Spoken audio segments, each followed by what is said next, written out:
مش اي حد تناديه باسمه، مش اي حد لما تعوزيه تناديه باسمه.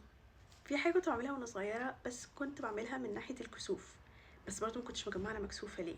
لما كبرت فهمت. عارفين القاعده اللي شفتوها في علم النفس او اللي سمعتوها في علم النفس، انه لما بتنادي حد باسمه بتعلق، او لما تعوزي حاجه من حد ويبقى عايزه ان هو يوافق، حاولي انك تناديه باسمه. علشان ايه؟ الموضوع يبقى فيه كانك بتقربي العلاقه شويه، صح؟ يعني لما حد يقول لي ممكن تعملي ده، غير لما يقول لي منى ممكن تعملي ده. انا نفسي بحب ان حد يناديني باسمي، ف او بيبقى ليها اثر على سمعي بطريقه مختلفه.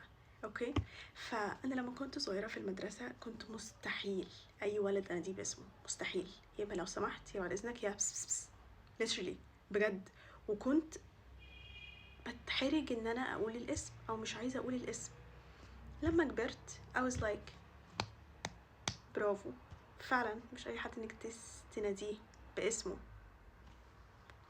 هتقولي طب ما علشان زي ما انتي قلتي في علم النفس عشان يوافقوا على الحاجه بسرعه، او بيبقى انا مش عايزه اوافق على حاجه. هي اكيد الميس كانت بعتني ناديه علشان يتكتب، او ميس عايزاه في حاجه. انا شخصيا كمان ما كنتش بعوزهم في حاجه خالص.